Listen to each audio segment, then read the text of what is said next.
Welcome back to the morning show here on Arise News. Joining us now to speak further on Saturday's election is lawyer and public affairs analyst Liborous Oshoma.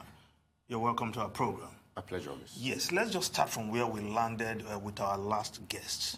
Ahead of this election, we saw and heard of deployment of the military in some states, particularly in the Niger Delta. And this includes attack helicopters and jets into the states. Yeah. Now, election day on Saturday, we have seen a lot of footages from river states. What is your take on the involvement of the military in the election process? First and foremost, let's look at the Constitution, Section 214, established the Nigerian Police Force and, the roles. And then Section 217 also created the Nigerian Armed Forces. It says, the Federation shall, subject to an act of the National Assembly made in that behalf, equip and maintain the armed forces as may be considered adequate and effective for the purpose of, I would go to paragraph C quickly, suppressing insurrection and acting in aid of civil authorities, to restore order when called upon to do so by the president, but subject to such conditions as may be prescribed by an act of the National Assembly. I had to take time to read that so that, because a lot of people have cited that section to support their call.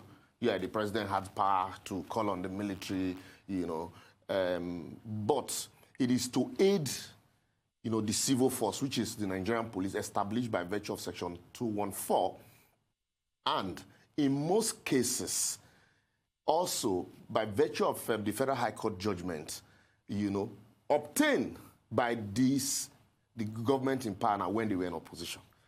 And so that military should not be used for election. You mean the party in power now? Yes, the party in power.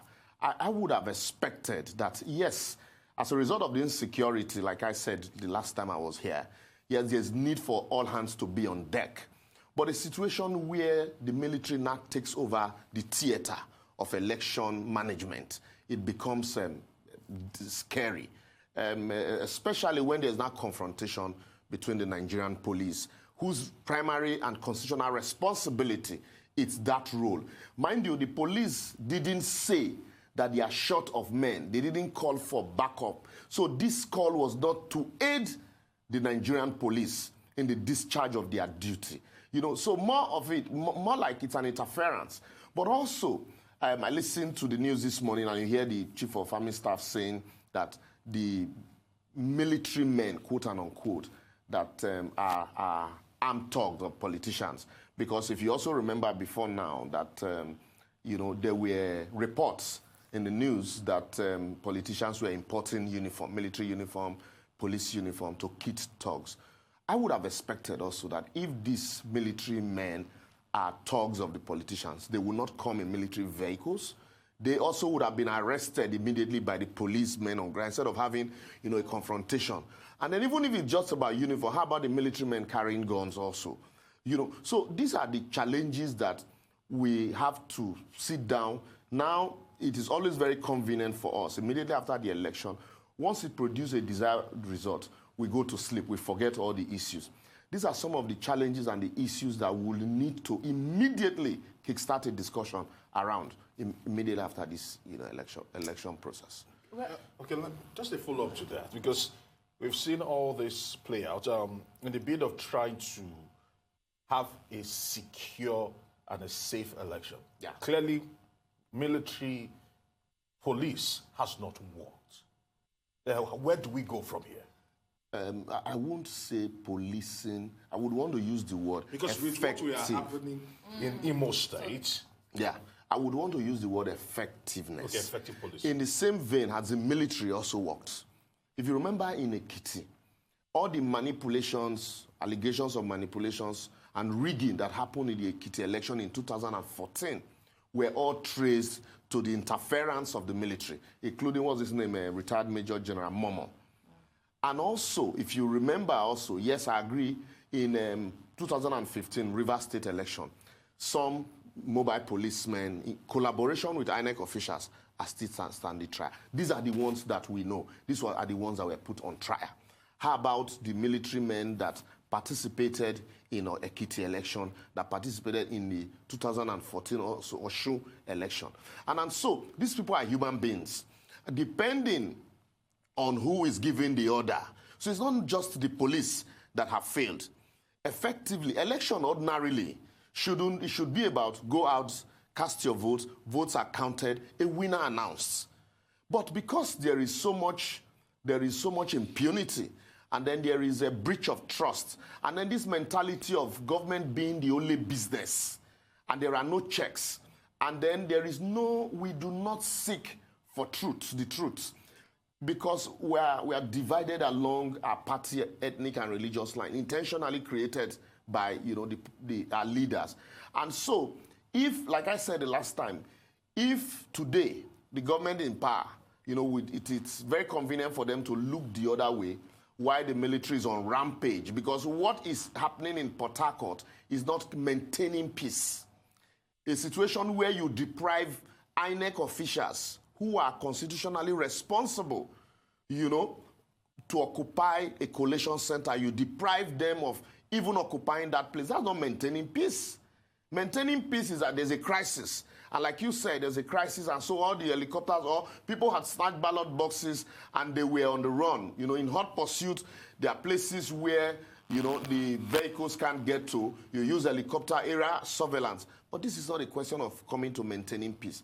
From what we see, it's a question of aiding and abetting or manipulating a process to maybe, by the time at the end of the day, when we would see, the result, we will know whether, it is to favor a particular candidate. But the question, the issue really here is, depending on whose side is benefiting from it, we tend to, if you're in APC or you're an APC supporter today, the tendency for you to want to support that evasion would be there. Just the same way in 2015, the PDP strongly supported it. But they are the receiving end today, and they are condemning it. And the APC that condemned it in 2015 are the one that are dishing it out today.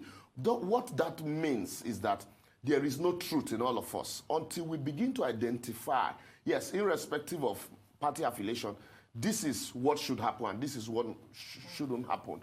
We will just, because every 4 years, this is the kind of elections we'll be having, and it's quite sad and unfortunate. Well, 4 states have been declared inconclusive so far from the results. Lack of transparency in the process of collation has hampered some of those inconclusive states. For instance, in Bauchi, Tafawa Balewa local government, the result was declared 0. And then, of course, the principle of lead of margin, or margin of lead, came into play. But does the inconclusiveness of an election obviate the credibility of the process? Before I answer your question, I would like to, lay a foundation so that people will really understand that inconclusiveness really is not a bad thing in itself, like we were discussing before the program. Inconclusiveness means giving the people the opportunity to be part of the process, to have a bite of the cherry. Like a situation by virtue of the INEC guidelines, if the margin of lead is lower than the total number of registered voters in the area where elections have been cancelled as a result of either manipulation for no fault of the voters, you definitely want to give them opportunity. Because let's say you have, like in was it Plateau State, where you have the margin of lead is 4,000, or in Sokoto State, for example.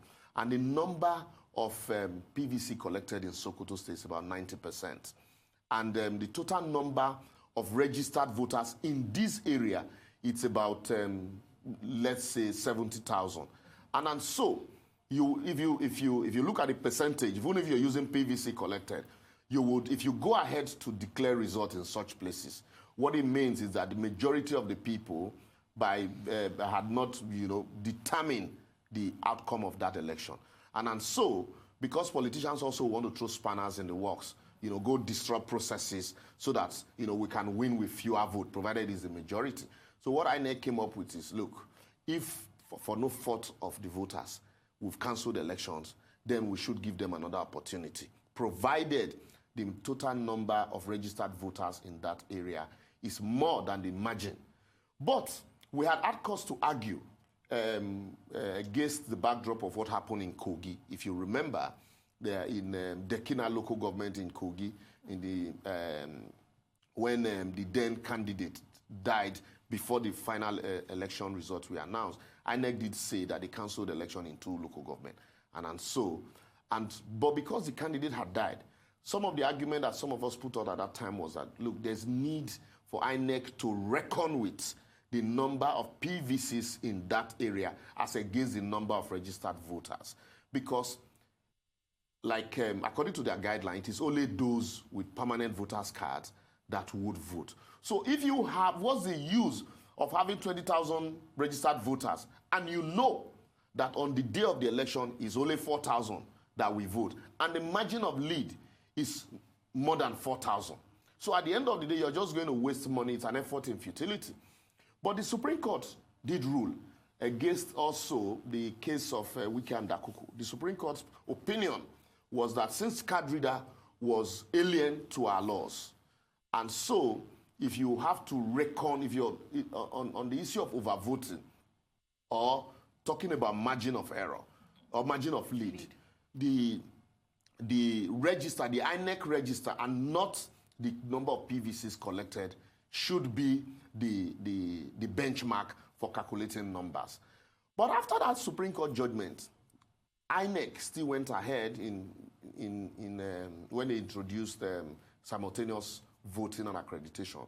INEC insisted that they were going to conduct election with anybody without PVCs will not be allowed to vote, and that they were going to conduct election with card readers, that without card readers, there will be no accreditation, except where card readers have been shown to malfunction.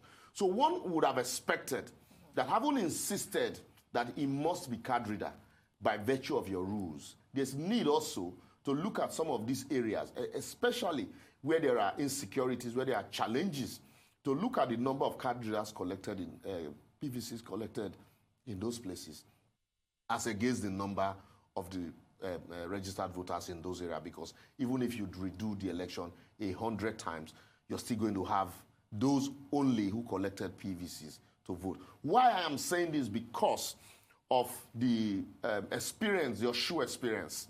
If you remember, that was the first time, unlike the Anambra election, Edo election, even Ondo election, people were not, Kogi election, people were not worried about conclusiveness. Yes. But until the Oshu experience, people felt, look, the security operatives can be used to deprive people from voting if elections are inconclusive and the margin is so slim. And so it also might give politicians opportunity to realign, renegotiate. That's not a bad thing. You can realign and renegotiate. It's all about politics. But the opportunity where security operatives intentionally deprive people from having access to polling booths, seizing permanent voters' card, even arresting observers and pressmen to aid a particular political party, that is circumventing the will of the people or using state apparatus to manipulate election. And so that's also will cast a doubt in the entire process and will also affect the trust that the people have, in the process. So there's a legitimate fear of inconclusive elections by political parties. Yes. Perhaps just to draw in mind that there can be a deliberate effort, what they call Plan B, to cause problem in your opponent's stronghold with a view to having this supplementary election again. So in that case... You see, I agree with you. With politicians, anything is possible. Any and everything is possible with politicians. That's why INEC should take every case on its merits and demerits. If you just, follow the rules dogmatically, there are situations where you play into the hands of politicians. And that's why also I had expected, in this election, since for 3 weeks now, we've had about 60-something deaths. And We've not heard anything from Mr. President. We've not heard anything from the IG of police. We've not heard anything from the Chief of Army Staff. The value we attach to human lives. And then also coupled with the fact that the security, some of these deaths were as a result of either thuggery or breach in security or caused by security operatives. Some videos that we have also seen. And so when you have all of these challenges and it's like those that are supposed to protect you are the ones unleashing mayhem on the people, there's need for INEC to sit down now, most especially since INEC, before the election, had said, well, we are ready for election. But the people that, civil society and Nigerians should be appealing to, are the security forces to ensure a level playing field, a balance, so that, some persons will not be unnecessarily intimidated. I think at this stage, INEC need to begin now to assess each case on its merit, looking at, to apply the rule. I'm not saying apply the rule selectively, because, in Nigeria, we are quick to, read different meanings into, statement. But when you take each case on its merit, you'll be able to know what to do and what not to do, because you cannot give politicians opportunity to benefit from their mischief.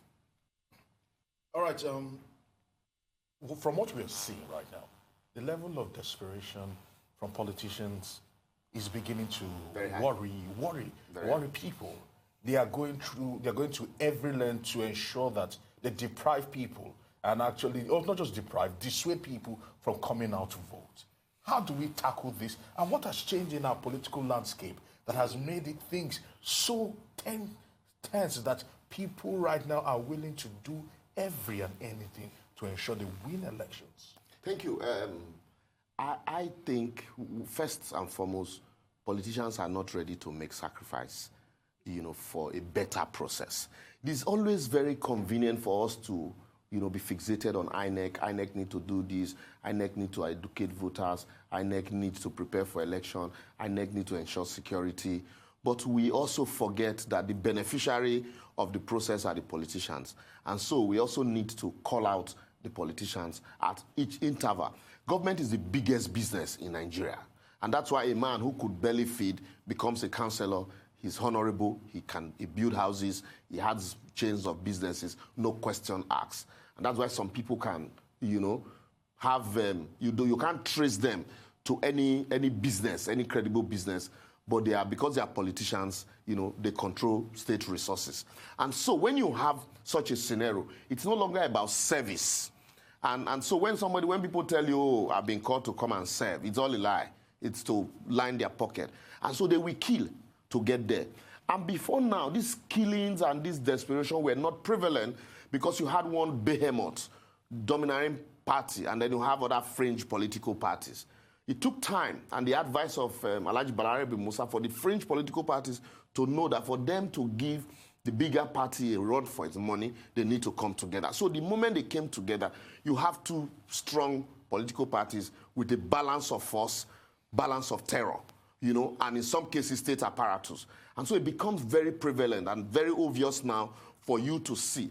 And that was where I had expected, I'm talking about making sacrifice now, that's where I had expected that after the presidential election, I had expected, my personal opinion, though I might be wrong, I had expected that Alhaji Atiku Abubakar would use this as opportunity to kickstart a discussion around INEC and not go to court.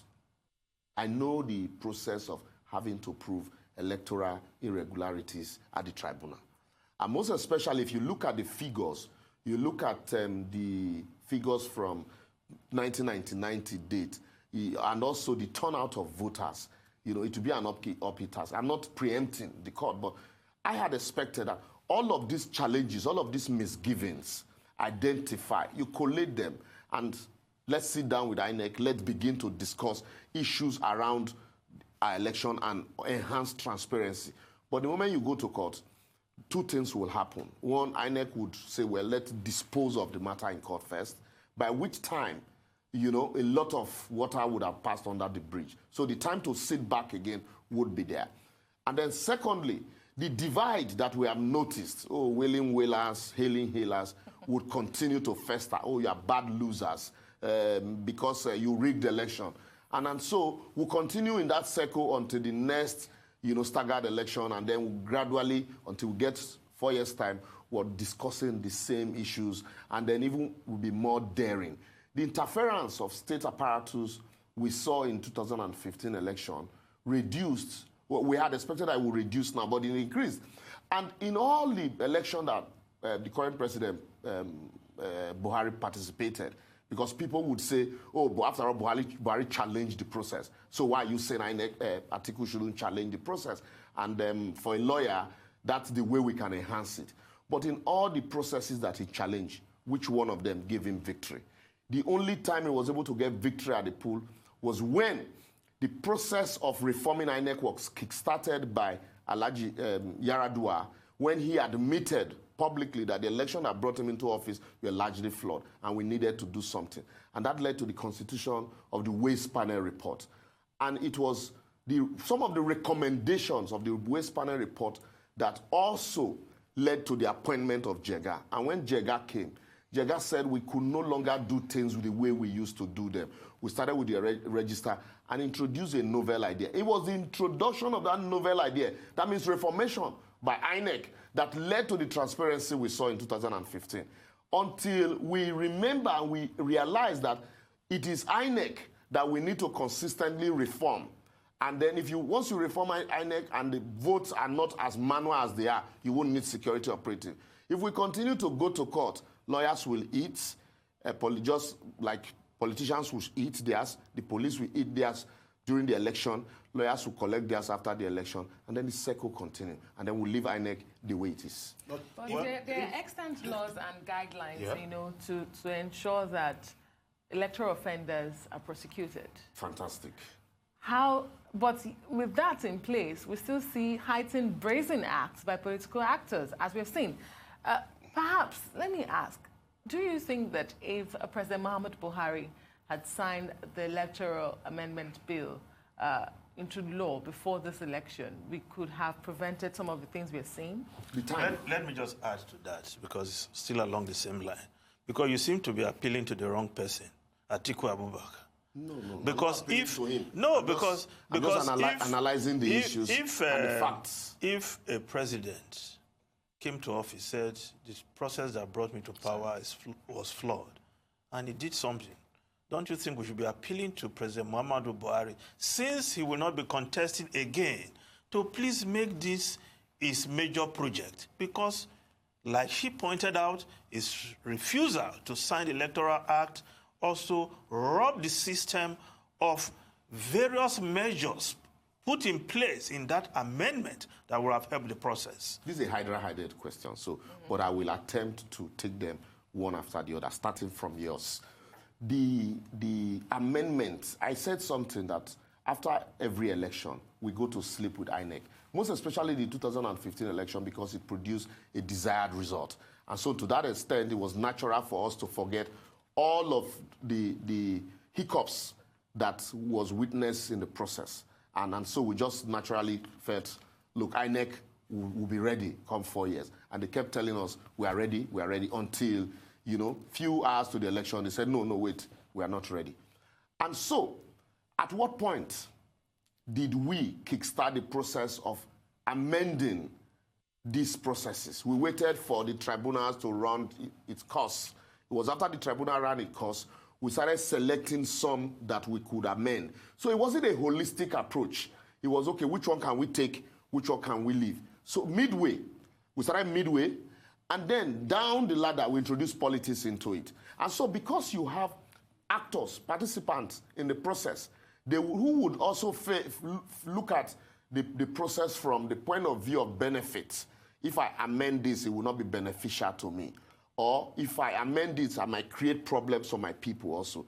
So once that politics came into the problem, everything is completely abandoned. And so which was why, even if President Muhammadu Buhari had amended, as assented to the amendment, the issues, the novelty that were introduced wouldn't have been significant in this election. One of them was the transmission of results, electronically. Are we prepared with infrastructure in terms of transmitting results? We weren't prepared. And so there are some places now that materials we get to, yet we still cannot, phones still do not work there. Even where they work, you have to either climb a tree or, climb a hill. And then secondly, coming to your question on I'm trying to... The extent laws. The extent laws, yes. INEC, which is why all of these are issues we ought to have discussed, put on the table. Section 150 of the Electoral Act empowers INEC to prosecute electoral offenders. And so, every election cycle, INEC has a huge budget to defend election petitions at the tribunal, even though they are nominal parties. And so, why also can they have a huge budget to prosecute electoral offenders the same way they employ lawyers to defend election petition? There were also recommendations that the onus of proving irregularity on elections should not be shifted to the petitioner.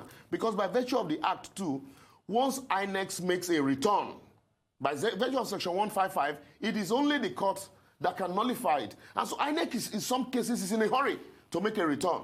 Once they make that return, they shift the burden to you, who is a contestant in the process, to go and prove that the process were irregular. And you have to prove unit by unit. And so these also are tall orders. So these are issues that with every election cycle, as an observer, that we have all noticed, that the politicians also noticed. But because largely they don't want election, they don't care about transparent process. It is only when they are at the receiving end that they cry about transparent process. But for you and I, we should care about the transparent electoral process, because that is the only sacrament that we have that enables us to participate in election. And if we allow it to be dictated to us consistently by the fluctuation of leadership, we're not going to have a good process. And that's why if President Muhammadu Buhari cannot kickstart it, or for selfish reasons, he feels, look, if I do this, it will affect me. Also, would you now encourage Atiku to also be selfish? Because the president had shown clearly that, look, he's selfish by not assenting, and also by his supporters reading politics into it. When Senator Mo Ovioma Agege said, oh, this is targeted at the president, what would conducting a presidential election last, and the state House of Assembly and governorship election, how will it be targeted at the president? Amendment to Section 25, where you bring the big masquerade last. In 1979, the presidential election was conducted last. And so you could see that in the Senate, in the State House of Assembly, it was neck to neck. So everybody had to go fight for their position and not on the credibility of a ruling party. And so also, you also saw that what played out. With the moment the presidential elections were done, a lot of people felt, look, the process is okay, it is done. And so since, for some who felt their vote did not produce their desired result, they also were not interested, coupled with insecurity in some places. But the way this governance structure of Nigeria is structured, where all eyes is fixated at the center, if you conduct the smaller elections first, people will still participate more in the bigger election because they feel that all revenue comes from there. Whatever happens at the center will affect all of us one way or the other. Well, many thanks. Constitutional lawyer, Liborous Oshoma, for being on the show this morning. My pleasure. Much appreciated. And it's time for a short break on the morning show. When we return, we'll review top stories in today's newspapers. Please stay tuned.